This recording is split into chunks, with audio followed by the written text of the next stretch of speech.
Welcome to technology. Hello friends, ये हमारी CSS की थर्ड वीडियो है और इसमें हम देखने वाले हैं किस प्रकार से हम हमारी वेबसाइट के अंदर कलर्स को यूज कर सकते हैं और बैकग्राउंड के अंदर कलर लगा सकते हैं। और यहाँ पर हम उसी के साथ में देखेंगे डिफरेंट मोड्स ऑफ कलर कि हम क्या क्या डिफरेंट मोड होते हैं कलर लगाने के, तो उनको सीखेंगे। अगर आपने अभी तक हमारे वेब डेवलपमेंट कोर्स को बुकमार्क नहीं किया है तो जल्दी से जाकर इसे बुकमार्क कर लो, ताकि आगे आने वाली कोई भी वीडियो आपसे मिस ना हो। और चैनल को सब्सक्राइब नहीं किया है तो जल्दी से उसे सब्सक्राइब कर लो, ठीक है, ताकि आपको हर एक आने वाली वीडियो की नोटिफिकेशन टाइम से मिल जाए और आप अपनी एजुकेशन को टाइम पर ले पाएं। तो चलिए देखते हैं कि किस प्रकार से हम हमारे कलर्स को बैकग्राउंड में लगा सकते हैं। तो चलिए शुरू करते हैं। तो मैं आ चुका अपने VS कोड पर और यहाँ पर मैंने एक ऑलरेडी फाइल क्रिएट कर लिया हमारा समय बचाने के लिए। यहाँ पर मैंने css3.html फाइल क्रिएट करी है और उसके अंदर मैंने एक बॉयलर प्लेट बनाकर यहाँ पर कुछ टेक्स्ट लिखा हुआ है और इसको मैंने लाइव भी कर लिया है। तो ये हमारा इसका आउटपुट यहाँ पर शो हो रहा है। अब इसके अंदर क्या करना है, हमें सबसे पहले टेक्स्ट का हम कलर चेंज करते हैं। हमारी जो हेडिंग है उसका हम कलर चेंज करके देखते हैं। तो मैं इसे थोड़ा सा ऑरेंज कलर देता हूँ यहाँ पर। तो मैंने H1 और H1 के अंदर कर्ली ब्रेसेस और इसके अंदर मैंने यहाँ पर क्या किया, कलर, और कलर मैंने दे दिया यहाँ पर ऑरेंज। ठीक है, मैंने ऑरेंज कलर यूज किया। तो यहाँ पर हमारा टेक्स्ट का क्या यूज हो गया, कलर यहाँ पर हमें शो हो रहा है ऑरेंज। अब क्या करना है मुझे, इसके बाद ये तो हम कलर दिया। तो ये हमने एक तरीका देखा कलर देने का कि हम किस प्रकार से कलर दे सकते हैं। कलर के नाम हमको पता हो, वो हो सकता है ऑरेंज, हो सकता है green, red, blue, white, black, है ना, वॉयलेट। तो ऐसे बहुत सारे डिफरेंट कलर के नाम हो सकते हैं। उनकी हेल्प से आप क्या दे सकते हो, यहाँ पे कलर दे सकते हो। अगर मैं यहाँ पर जाता हूँ तो यहाँ पर अगर हम इसको हटा के देखेंगे तो यहाँ पर बहुत सारे कलर की लिस्ट आई है हमारे पास। मैंने ऑरेंज दिया तो यहाँ पर बहुत सारे कलर दिख रहे हैं। इसी प्रकार से अगर ये यहाँ पे दूंगा तो यहाँ पे कुछ कलर्स आ रहे हैं। अगर यहाँ पे सी दूंगा तो कुछ बहुत सारे कलर्स आ रहे हैं, क्रिम्सन दे सकता हूँ। ठीक है, तो यहाँ पर आप क्या कर सकते हो, नाम से कलर दे सकते हो। फिर फर्स्ट तरीका तो क्या है कि आप क्या कर सकते हो, नाम से कलर दे सकते हो। ओके, और इसी प्रकार से हम बैकग्राउंड कैसे यूज कर सकते हैं। अब मुझे बैकग्राउंड देना है तो बैकग्राउंड कलर मुझे देना है इसे ब्लैक देना है। तो मैंने इसे बैकग्राउंड कलर ब्लैक दे दिया। तो यहाँ पर क्या आ जाएगा, इसका कलर, इसका बैकग्राउंड कलर क्या आ चुका है, ब्लैक आ चुका है। तो हम इस प्रकार से क्या कर सकते हैं, हमारे कलर और बैकग्राउंड कलर को हमारी वेबसाइट में यूज कर सकते हैं। तो ये तो देखा हमने कि कैसे हम कलर को यूज कर सकते हैं। उसी प्रकार हमारा बैकग्राउंड कलर होता है, इसके अंदर एक और वैल्यू होती है इसकी। यहाँ पर सिर्फ कलर ही नहीं, यहाँ पर हम एक और वैल्यू, सेकंड वैल्यू हमारे पास होती है ट्रांसपेरेंट। हम क्या कर सकते हैं, बैकग्राउंड को ट्रांसपेरेंट भी कर सकते हैं। कैसे, मैंने यहाँ पे दिया बैकग्राउंड और मैं यहाँ पे दिया ट्रांसपेरेंट। तो ट्रांसपेरेंट मैंने दिया तो यहाँ पर क्या हो सकता है कि बैकग्राउंड ट्रांसपेरेंट भी होगा, लेकिन कब कब पता चलेगा ट्रांसपेरेंट है, क्योंकि अभी तो व्हाइट है। लेकिन अगर मैं यहीं पर इसमें कुछ यूज कर लेता हूँ, बॉडी के अंदर कलर, तो मेरा एक बॉडी टैग लगा लेते हैं यहाँ पर और बॉडी के अंदर हम कुछ कलर दे देते हैं यहाँ पर। तो मैं यहाँ पे बैकग्राउंड कलर, मैंने बैकग्राउंड कलर यहाँ पे दिया गोल्ड दे देता हूँ मैं, गोल्ड, और गोल्ड कलर मैंने दे दिया यहाँ पर। तो बैकग्राउंड में क्या हो चुका है, गोल्ड कलर हमें शो हो रहा है। तो हमें यहाँ पर इसके बैकग्राउंड में कोई कलर नहीं दिख रहा है, क्यों, क्योंकि हमने क्या दे रखा है, बैकग्राउंड ट्रांसपेरेंट यहाँ पर दे रखा है। तो इस प्रकार से आप बैकग्राउंड के अंदर आप लगा सकते हैं, बैकग्राउंड कलर दे सकते हो, बैकग्राउंड के अंदर ट्रांसपेरेंट लगा सकते हैं। तो ये तो देखा हमने हमारे कलर और बैकग्राउंड कलर को हम कैसे यूज कर सकते हैं हमारी वेबसाइट में। चलिए अब समझते हैं कि किस प्रकार से हमारी वेबसाइट के अंदर डिफरेंट कलर के मोड्स को यूज कर सकते हैं। तो यहाँ पर मैं डिव है, डिव के अंदर हम यूज करके देखते हैं। डिव के अंदर बैकग्राउंड कलर में हम यूज करके देखेंगे सभी को। तो मैंने डिव यहाँ पर क्रिएट किया और डिव के अंदर मैं देने वाला हूँ बैकग्राउंड कलर। और बैकग्राउंड कलर को यहाँ पे सबसे पहले यूज कर रहा हूँ मैं, एक तरीका हमारे पास होता है कलर नेम। हम कुछ कलर का नेम दे दें और यहाँ पर जैसे कलर, इसका नाम भी लिखते जाता हूँ, कमेंट कर देता हूँ कलर नेम। कलर का नेम कुछ भी हो सकता है, red, green, blue, yellow, white, ऐसे बहुत सारे कलर नेम होते हैं। तो एक हम उस नाम से क्या दे सकते हैं, कलर दे सकते हैं। तो मैंने यहाँ पर दे दिया रेड। तो यहाँ पर हमें क्या शो हो जाएगा, तो हमें यहाँ पर रेड कलर शो हो रहा है, थोड़ा अच्छा नहीं दिख रहा, थोड़ा कुछ और कलर ले लेता हूँ, वीट ले लेते हैं, वीट थोड़ा सही लगेगा हल्का सा। ठीक है, तो मुझे यहाँ पे क्या दिख रहा है, वीट कलर दिख रहा है। तो इस प्रकार से तो कलर के नेम से भी यूज कर सकता हूँ। अब सेकेंड तरीका क्या आता है, यहाँ पर मैं हेक्साडेसिमल कोड की हेल्प से भी यूज कर सकता हूँ। तो ये तो मैंने तरीका देखा। इसके अलावा मैं कैसे, हेक्साडेसिमल, तो हेक्साडेसिमल लिखता हूँ मैं, हेक्साडेसिमल कोड की मदद से क्या करता है, हेक्साडेसिमल कलर कोड। ठीक है, तो मैं इसको कमेंट कर देता हूँ। तो हेक्साडेसिमल कलर कोड कैसे काम करेगा यहाँ पर, तो फिर यहाँ पर मैंने बैकग्राउंड कलर, और मैं इसे कमेंट कर देता हूँ ऊपर वाले को ताकि हमें ये कमेंट हो जाए। और अब देखो यहाँ पर क्या होता है, यहाँ पर हमें कुछ भी कलर देना है, एग्जाम्पल मुझे रेड कलर देना है, तो यहाँ पर हमारे पास हेक्स कोड होते हैं, हेक्स यहाँ पर हमारे को हेक्स लगाना होता है, और उसके बाद मैं यहाँ पर लिखूँ FF और 00, ये मुझे पता है तो इसलिए मैंने यहाँ पर डायरेक्ट से लिख दिया। अगर आपको नहीं पता तो आप गूगल पे जाके सर्च कर सकते हो, हेक्स कोड हेक्स कलर, ये आ गया। ठीक है, तो यहाँ पर अगर आप जाओगे बहुत सारे आपको हेक्स कलर मिल जाएंगे वेबसाइट पर। यहाँ पर देखो डिफरेंट डिफरेंट कोड्स यहाँ पर दिख रहा है, एक्स कोड इसका कोड है, तो डिफरेंट कलर आप एक तरीका ये होता है कि आप इन कलर को यूज करें। एग्जांपल में इस कलर को यूज करके यहाँ पर बताता हूँ, ये कलर मैंने कॉपी किया और यहाँ पर क्या कर सकता हूँ, मैं इसे पेस्ट कर सकता हूँ यहाँ पर रेड की जगह। तो एक तरीका तो हमारा ये होता है कि हम कलर चेंज हो जाएगा हमारा, तो ये कलर हमारा चेंज हो चुका है। तो हमारा सेकेंड तरीका, हम इस तरीके से भी हमारे कलर्स को यूज कर सकते हैं। इसके बाद नेक्स्ट तरीका हमारे पास आता है आरजीबी कलर्स। अब आरजीबी कलर क्या होता है, तो आरजीबी कलर का मतलब होता है रेड, ग्रीन और ब्लू, ये तीन कलर का कॉम्बो होता है यहाँ पर, और इनको हम यूज करते हैं। ओके, तो रेड, ग्रीन और ब्लू, तो मैंने यहाँ पे लगाया ब्रैकेट और इसको ब्रैकेट में लिख देते हैं, इसको कमेंट कर दिया। तो अब इसको कैसे यूज करेंगे आप रेड, ग्रीन, ब्लू वाले को, तो यहाँ पर समझते हैं। तो यहाँ पर फिर से मैंने बैकग्राउंड कलर यूज किया, और बैकग्राउंड कलर आप कहीं पे भी कलर यूज कर सकते हो, मैं आपको सिर्फ बैकग्राउंड के अंदर यूज करके बता रहा हूँ सारे कलर, आप बॉर्डर के अंदर, आप कलर्स में कहीं पर भी ये सारे कलर यूज कर सकते हैं।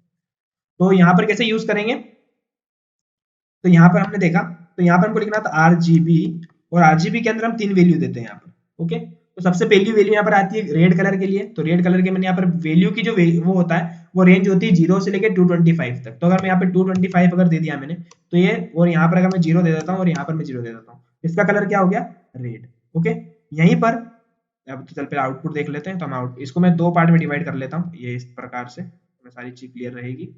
जैसे दो पार्ट में डिवाइड कर लिया, तो मैंने इसे यहाँ पर दो पार्ट के अंदर डिवाइड कर लिया। अब उसी प्रकार अगर मैं यहाँ पे क्या करता हूँ, जीरो, यहाँ पर जीरो लगा देता हूँ, तो हमें पूरा ब्लैक कलर दिख रहा है, क्योंकि तीनों का अगर जीरो है तो ब्लैक कलर होता है। अगर यहाँ पे मैं 225 कर देता हूँ, तो यहाँ पर क्या हो जाएगा, ग्रीन कलर दिख रहा है, जो बहुत ज्यादा लाइट है। अगर मैं थोड़ा सा डार्क करना चाहता हूँ, तो इसकी वैल्यू को मैं क्या कर दूंगा, 155 कर देता हूँ, तो हल्का सा डार्क हो जाएगा। और कम करना चाहता हूँ 55 कर देता हूँ, तो और मतलब धीरे धीरे ब्लैक की तरफ बढ़ता जाएगा। जैसे जैसे वैल्यू इंक्रीज करोगे, और 225 हाईएस्ट वैल्यू होती है, हाईएस्ट लाइट होता है वहां पर, सबसे ज्यादा लाइटिंग यहाँ पर होती है। ओके, सबसे लाइट कलर होता है। अब ग्रीन के बाद नेक्स्ट कलर क्या आता है हमारे पास, जीरो, और ये हमारे पास आता है ब्लू। तो ब्लू मैंने फिर दिया 225, तो ये पूरा ब्लू दिखने वाला है हमको। इसको भी अगर मैं वैल्यू कम करता हूँ, यहाँ पे कर देता हूँ मैं 105 कर देता हूँ, 105, 105 में हमको ऐसा दिख रहा है। तो इस प्रकार से आप क्या कर सकते हो, आरजीबी कलर्स को यूज कर सकते हो। अगर हम आरजीबी कलर पे अगर गूगल पे जाके यहाँ पे देखें, तो आरजीबी कलर्स की वैल्यूज होती है डिफरेंट, आरजीबी कलर्स, तो यहाँ पे दिख रहा है। तो यहाँ पर ये ओपन करते हैं हम, यहाँ पर आरजीबी कलर की इसने वैल्यू दे रखी है। ठीक है, इसके अंदर तीनों कलर दे रखे हैं, आरजीबी भी दे रखा है इसने हेक्स कलर भी यहाँ पर दे रखा है हमें। अगर मैं इसकी वैल्यू यहाँ पे चेंज करता हूँ, थोड़ा सा कलर को चेंज करता हूँ, ये ठीक है, तो यहाँ पर कलर हमारा चेंज हो रहा है। ओके, जब एग्जाम्पल ये कलर मैंने करा पिक किया, तो यहाँ पर मुझे दिख रहा है, अगर मैं ये कलर पिक करता हूँ, तो ये वाला कलर की मुझे वैल्यू चेंज होती दिख रही है। ओके, तो ये हमारे हेक्स कलर है यहाँ पर, रेड, ग्रीन और ब्लू। ओके, तो ये हमने देखा आरजीबी कलर्स के बारे में। अब आरजीबी कलर के बाद में आता है हमारे पास HSL colour. Okay, HSL colour क्या होता है यहाँ पर, उनको हम मैं सबसे पहले यूज करके बताता हूँ आपको। तो यहाँ पर क्या करा मैंने, एचएसएल कलर। अब एचएसएल कलर के अंदर क्या होता है, यहाँ पर हमारे पास सबसे पहले होता है ह्यू, ठीक है, सेकेंड होता है हमारे पास सेचुरेशन, और थर्ड होता है हमारे पास लाइटनिंग। ठीक है, तो हमारे पास तीन कलर यहाँ पर होते हैं, लाइटिंग। ठीक है, अब मैं इसको कमेंट कर देता हूँ यहाँ पर। तो अब देखो इनको कैसे यूज करेंगे यहाँ पर, तो इनकी वैल्यू क्या होती है, यहाँ पर हमारी इसकी जो वैल्यू होती है, इसकी वैल्यू जो होती है 0 से लेके 360 तक होती है। तो यहाँ पर क्या करना है, सबसे पहले मैंने वही बैकग्राउंड कलर का यूज करेंगे, यहाँ पर भी बैकग्राउंड कलर, और बैकग्राउंड कलर में हम यहाँ पे देंगे सबसे पहले HSL राउंड ब्रेसेस, और इसके अंदर लगाने वाले यहाँ पर एग्जांपल मैंने ले लिया 360 ले लेता हूँ, 360 की हाईएस्ट मतलब मैं 255 ले लेता हूँ। और उसके बाद में मुझे क्या देना है यहाँ पर, सेचुरेशन। तो ये हमको इसका जो सेचुरेशन होता है वो 0 से लेके 100% तक होता है, और लाइटिंग भी 0 से लेके 100% तक होती है। तो मैंने यहाँ पर दिया 100%, कोमा, और मैंने फिर दे दिया 100%। तो यहाँ पर हमारा कलर क्या हो चुका है, व्हाइट। अब इसी प्रकार से मैं इसका कलर चेंज भी कर सकता हूँ। यहाँ से अगर मैं इसको कलर थोड़ा चेंज करता हूँ, यहाँ से रेड मैंने कर दिया, तो इस प्रकार से क्या दिख रहा है, अब RGB आ गया लेकिन ओके। तो मैं यहाँ पर क्या करता हूँ, कलर चेंज करता हूँ, ठीक है। तो यहाँ से अगर मैंने 225 को यहाँ पे चेंज किया तो मैं यहाँ क्या कर सकता हूँ, 256 कर सकता हूँ, 265 मैंने किया, ओके। तो कलर डिफरेंट दिखेगा। यहाँ पर अगर मैंने 35 कर दिया तो क्या हो रहा है, चेंज नहीं हो रहा है। मैंने यहाँ पर 10 किया, 10%, 10% कर दिया, ओके। तो यहाँ पर मुझे ब्लैक दिख रहा है। यहाँ पर अगर मैं 100 लिखता हूँ तो मुझे इस प्रकार से कलर दिख रहा है। मैं से अगर 70 करता हूँ तो मुझे कलर, तो आप क्या कर सकते हो, इस प्रकार से HSL को यूज कर सकते हो। ये सेचुरेशन के लिए होता है हमारा बीच वाला सेंटर, और हमारा लेयर लाइटिंग के लिए होता है। और इसके अंदर क्या होते हैं, तीनों कलर होते हैं हमारे, रेड, ग्रीन, ब्लू। तो ये देखा हमने HSL के बारे में। अब हमारे पास इसके पास दो कलर और आते हैं, RGB, मैंने लिखा RGB, और RGB के बाद में यहाँ पर आएगा, आता है हमारे पास RGB A मतलब क्या होता है, अल्फा, रेड, ग्रीन, ब्लू और अल्फा। अल्फा क्या काम करता है, अल्फा काम करता है ट्रांसपेरेंसी का। आप जब ट्रांसपेरेंसी शो करना चाहते हो तो अल्फा का आप यूज करते हैं हम यहाँ पर, ओके। तो यहाँ पे हो गया हमारे पास रेड, ग्रीन, और हमारे पास आ जाएगा ब्लू, और हमारे पास आ जाएगा नेक्स्ट। और इसका हम यूज करके देखते हैं। तो मैंने यहाँ पे दिया बैकग्राउंड कलर, और बैकग्राउंड कलर में सबसे पहले हम लिखेंगे RGBA, ओके। RGBA मैंने लिखा, और यहाँ पर मुझे क्या देना है, रेड कलर। एग्जाम्पल मैं रेड कलर का यूज करता हूँ, तो मैंने रेड कलर का यूज करने को लिखा है 255 0,0, मेरे पास रेड कलर आ रहा है, ओके। रेड कलर आ चुका है। अब क्या करना है, मुझे इसको ट्रांसपेरेंट करना है हल्का सा। मैं चाहता हूँ मुझे बैकग्राउंड कलर मुझे दिखाना है, तो यहाँ पे मैं लिख सकता हूँ 0.3। तो क्या दिख रहा है, हल्का सा उसका कलर क्या हो चुका है, चेंज 0.3, ठीक, क्योंकि बैकग्राउंड कलर दिख रहा है। अगर बैकग्राउंड कलर नहीं दिखेगा तो आपको व्हाइट यहाँ पे दिखने वाला। अगर मैं इसको यहाँ बैकग्राउंड कलर हटा देता हूँ, बैकग्राउंड हमें दिख रहा है वहां पर, ओके। तो ये हमारा रेड कलर हो चुका है। अगर मैं इसको और हल्का सा यहाँ पे थोड़ा डार्क करूंगा तो 3 की जगह मैं अगर 6 कर देता हूँ, अब हल्का सा वो डार्क हो गया। अगर मैं 7 कर देता हूँ तो डार्क हो रहा है, 8 कर देता हूँ तो और डार्क हो रहा है, 9 कर दूंगा तो और डार्क हो जाएगा, और अगर 1 कर दूंगा तो पूरा कंप्लीट हमको रेड दिखने वाला है। लेकिन मैं यहीं पर अगर 1 कर दूंगा तो यहाँ पर क्या दिख रहा है, बहुत ज्यादा हमको वो दिख रहा है कलर।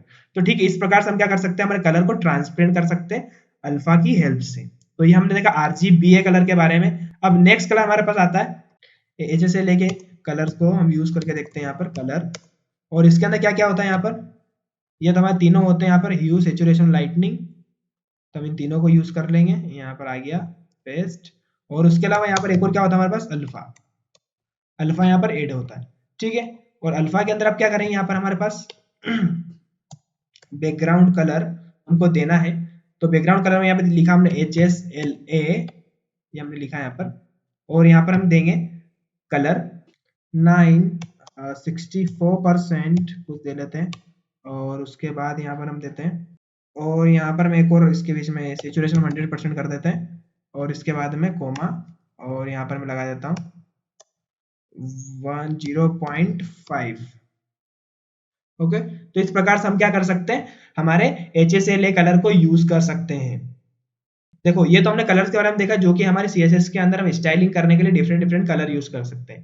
बाकी इसी के अलावा आप क्या कर सकते हो, एग्जांपल मुझे कलर चेंज करना है, ठीक है। तो मैं क्या कर सकता हूँ, मुझे ओपेसिटी सब कुछ, मैं इस कलर पे क्लिक किया, और यहाँ पर हमारा जो बॉक्स देता है इससे भी हम चेंजेस कर सकते हैं, है ना, जो कि हमारा VS कोड फीचर देता है, ओके। तो हम VS कोड के अंदर मैं कलर को चेंज करना चाहता हूँ, तो हल्का सा मैंने इसे चेंज कर दिया, तो यहाँ पर मुझे चेंज मेरा शो हो रहा है। इसी प्रकार मैं हल्का सा इसे क्या करना चाहता हूँ, इसका कलर देखो, लेकिन RGB में आ चुका है ना कलर। लेकिन यहीं पर अगर मैं इसकी ट्रांसपेरेंसी कम करूंगा तो ये क्या हो जाएगा, अल्फा भी आ जाएगा, इसके अंदर अल्फा भी ऐड हो जाएगा। तो एडिशनल यहाँ पे क्या ऐड हो गया, अल्फा। तो सबसे ज्यादा हम किसका यूज करते हैं, HSL का बहुत कम यूज हम करते हैं। एक तो हम कलर का नेम देके यूज करते हैं, कि हम कलर का नेम दे देते हैं, ठीक है, जैसे कि हमने यहाँ पर दिया है। उसके अलावा हम RGBA का यूज करते हैं, और इसके साथ ही हम यूज करते हैं हेक्स कलर का, जो हमारे हेक्स कोड होते हैं, ठीक है।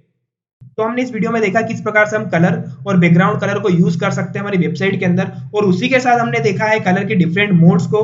तो मिलते हैं नेक्स्ट वीडियो में। Till then keep learning and keep watching our videos.